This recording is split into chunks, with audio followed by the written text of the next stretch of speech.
Welcome to this edition of Collecting Small Diecast Land Rovers, and in this one we're going to be taking a look at Oxford Diecast's six-wheeled Range Rovers which were used as airport crash tenders. Right, it's code 76 TAC 001 and the listing is of TAC R2 RAF camouflage. So if you put that into a search, you probably come up with this model, hopefully. Right, so let's have a go at unpacking. Nice big case in these. That is one thing to really take note. If you've been used to collecting the smaller models, these cases are virtually double, not quite, but double the size of the others. So if you're a bit tight for space, then bear that in mind. Right, at the moment we're looking on the camera a little bit on the green, on the brown side, whereas this model is green. So we shall have a go at adjusting the lighting. So if you bear with me 1 second.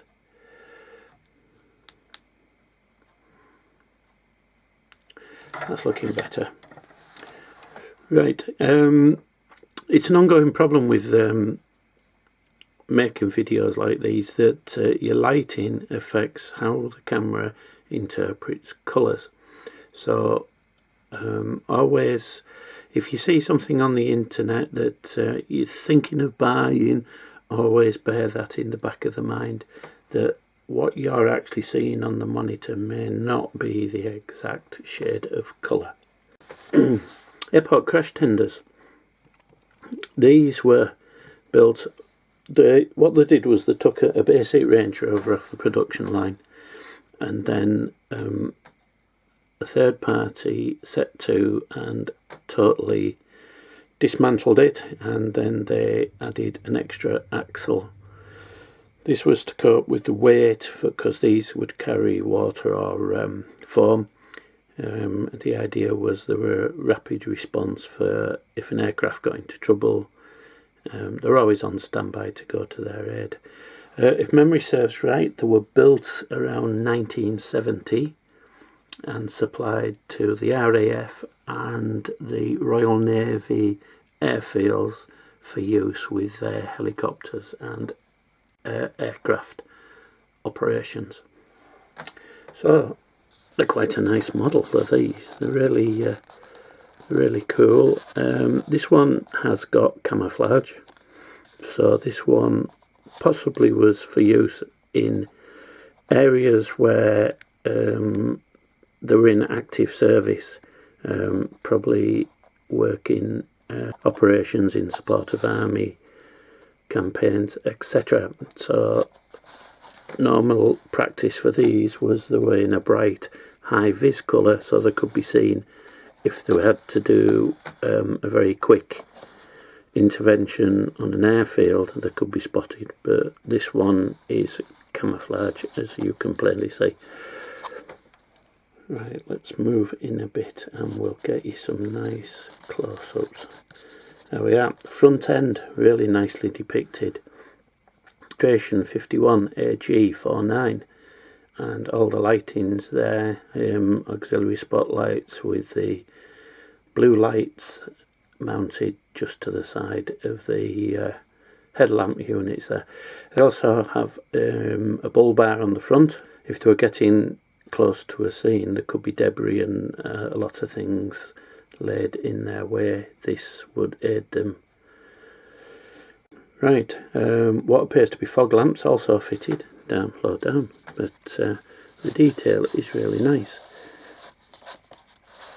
Let's have a look at the wheels, just painted black wheels. They appear to be standard Range Rover, most of those. As we move along, there's all the detail inside. Warning lights to the sides also. Nozzle equipment mounted in a recess to the driver's side there. Roller shutter at the back, so a lot of equipment would be carried. So I should imagine it was quite tight in there, because you'd have the tanks for that would hold the water or foam, whichever they chose, or maybe carried both, to be honest. Again, more nozzle equipment around the sides, and going to the roof. Really nice detail, spare wheel mounted on the roof, other equipment and ladders, etc. So these really are a nice casting. They do seem to vary slightly across all 7 that they've released so far, but I think the differences tend to be quite subtle. But that's a really nice looking model, and it looks good on your shelf. So that's the first one. So that one was 001. We'll just set up with the next one, and we'll see what that has to offer. Right, this one is blue, and is depicted as one of the Queen's flight. So the blue, I would suggest, is because it's Royal Navy. Don't hold me to that, but let's have a look at the details. Code 76 TAC 002. TAC R2 of the Queen's flight. Right, nice dark blue. Let's zoom in a bit for you. There we are. Right, the dark blue tends to let some of the details stand out on this one.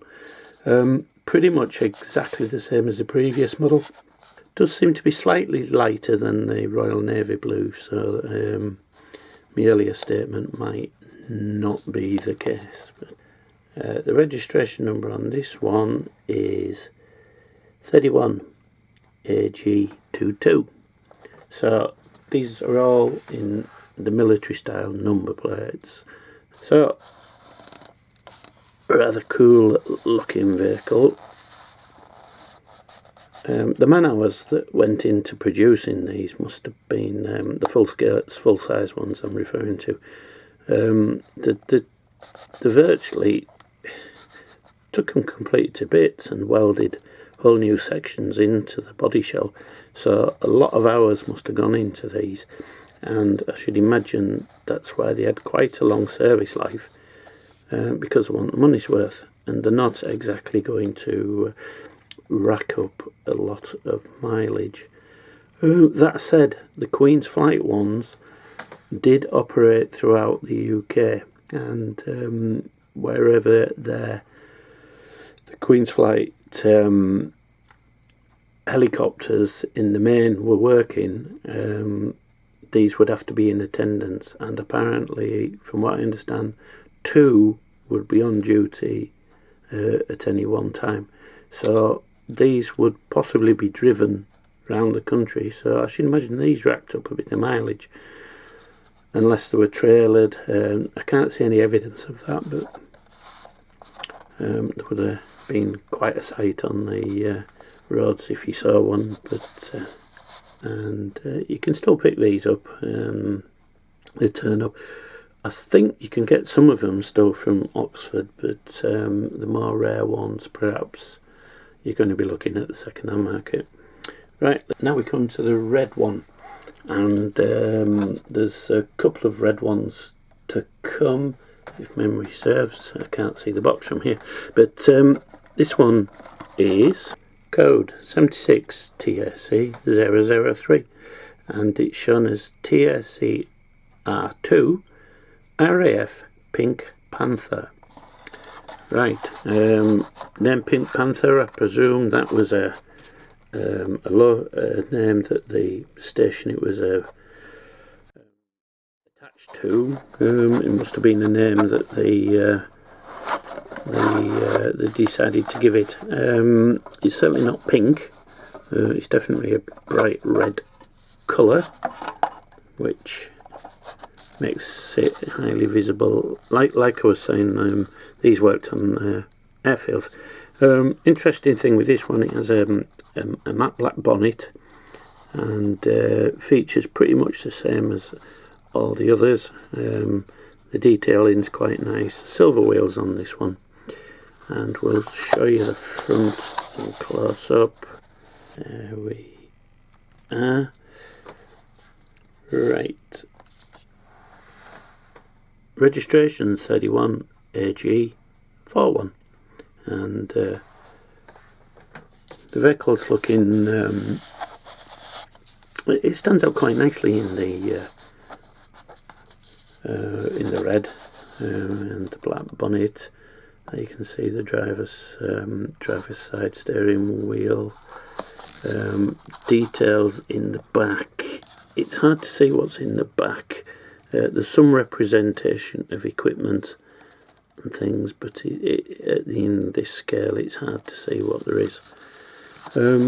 Pretty much the same equipment around the sides and the back. It would have been nice to have the roller shutter doors go up, but in this scale that would have been rather difficult. Again, nice lines down the side. I should imagine they could get a couple of crew in. It's hard to tell, it'd be a bit tight in there, but I don't know if any of you RAF experts would know what the crew mounted to in this. Should imagine it would only be about 4 if they could get that many in. But yes, nicely depicted model. Next we have a very smart looking vehicle, and we'll just get the code etc out of the way, and then we can take a closer look. Right, code 76 TAC 004, and it is listed as TACR2 RAF Maugan. Now that might not be the best pronunciation, but MAWGAN, so possibly Maugan. Right, let's have a look inside this one, and it does stand out quite nicely. There we go.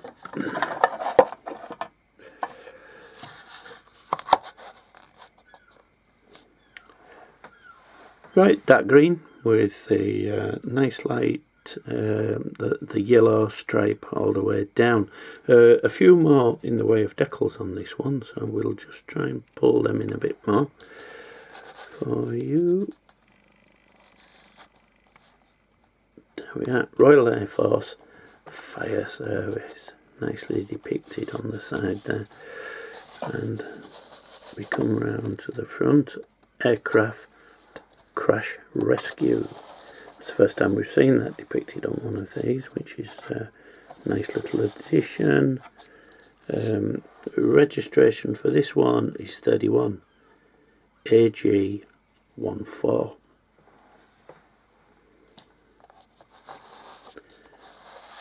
Going round the other side. These make for a smart vehicle. Really do. All the ladders and the equipment on the top. Really nice. So basically this is just exactly the same, but with the addition of the yellow stripe and the decals, etc.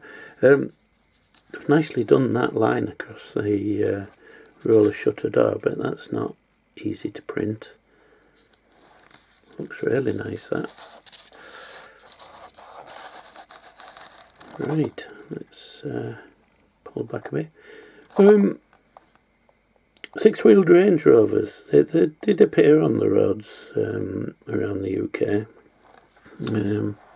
I mentioned in one of the videos a long while ago that my first encounter with one is at an event. The BBC used to take a Radio 1 road show around the country during the summer months. They'd have a stage and various pop acts would appear on it, and the DJs of the day were presenting it, and they towed the caravan round with one 6-wheeled Range Rover. That's the first time I ever saw one, and sort of fell in love with them, but they are far and few between. They really are. Right, let's move on to the next. Next we have a lot more complicated livery on this one. We'll just get the paperwork out of the way, as it were. Right, let's go in there. Code 76 TAC005. TACR2 SPOR Bosnia and Herzegovina. Now that's probably butchered that, but you can see it printed there, so you can put your own interpretation on it. 1987. Let me just go right in. Correction, 1997. I beg your pardon. Right, so this is one that saw service abroad in support of RAF operations. So let's pull it out. Right, we'll just set it up so you can see it a bit better. I'm rather high on me asthma meds and things, so unfortunately it gives my hands a bit of a shake. So we'll leave it on the deck for you, as it were, and makes it a lot easier for you to see. It also makes my voice a bit deeper, but never mind about that. Right, okay. As I say, very complex camouflage livery to it with large SFOR printed on the side.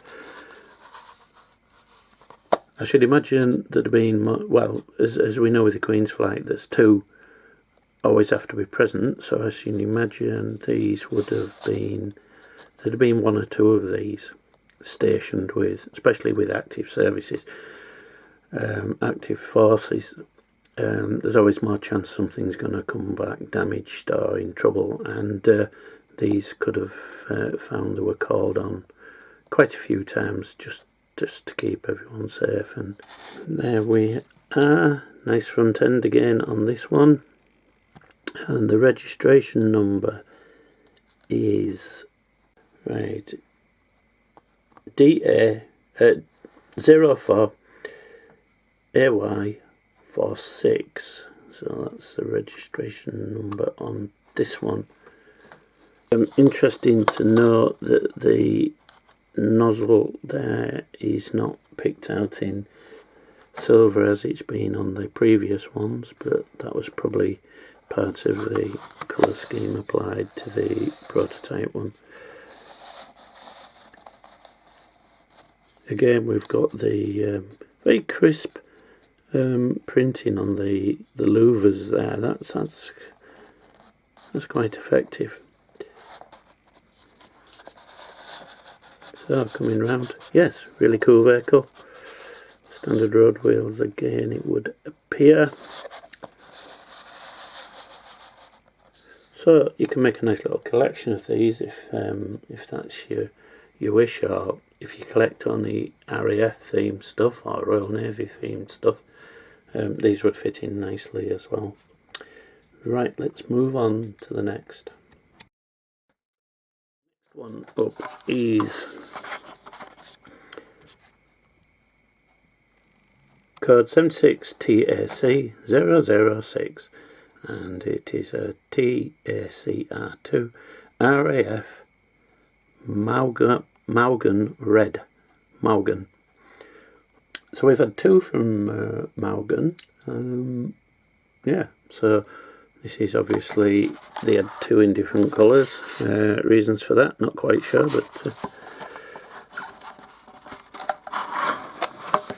now this one differs from the previous red one in the fact that the bonnet is red, whereas if you remember the other one had a matte black bonnet.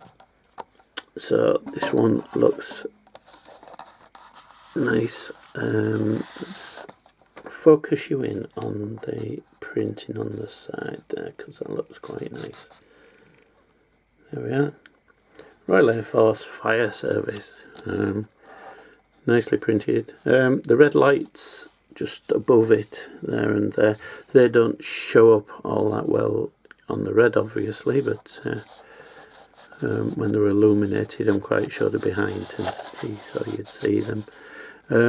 Aircraft crash rescue like we've seen on the previous one, and registration number on this one is 31 AG 14. So nice looking around that side. We're back to the silver nozzles, etc., mounted to the side, and just a plain silver door on the back of this one. Roof's all the same, but yeah, really nice. Right, if you just bear with me 1 second, we'll... Right, yeah, as I suspected, both these vehicles have the same registration number. They both depict the Maugan crash tender. So, was there two different colours there, or is this the same vehicle at different points in its history? We'll settle for that for the time being. Okie dokie, let's get back on track. We now come to the last of the ones we have for you today, and the code on this one is 76TAC007, and it's a TACR2 Royal Navy RNAS Yulton, so Royal Navy one, but depicted in red, so we can assume that that was for the visibility purposes. But again, another one with, it's just an all over red livery, but this time we have Royal Navy and a Royal Navy crest on the side. This one's doesn't vary in any way to the others other than livery, and when we get round to the front, registration number appears to be 93RN20. Royal Navy tended to have RN on their vehicles, not exclusively, but quite often they turned up with RN as the middle letters. But yeah, all in all, really nice casting. These 7 have been around for a while, and we've not had a new release in these, but it's fair to say that there probably isn't that many liveries out there on them. There'll be some form of standardisation for a while in the periods that each one was operating, so it's quite possible that there isn't any more liveries to be had, but 7's a nice number. It makes for a nice collection. So that all remains to be said. A nice group shot of a few of the more distinctive liveries, and if you've anything to say on these, you can always put it on the Facebook group. You'd be most welcome. Don't forget more information at the Glengarry Tramway website, and also want to join this channel, we'd be most welcome. We've got loads of videos up there of different Land Rover products, mainly in the 172nd, 176, a few 124s thrown in there. But hope you've enjoyed this one. Please leave a like, and as I say, consider subscribing, and we'll see you again in the next one. So until then, stay safe and happy collecting.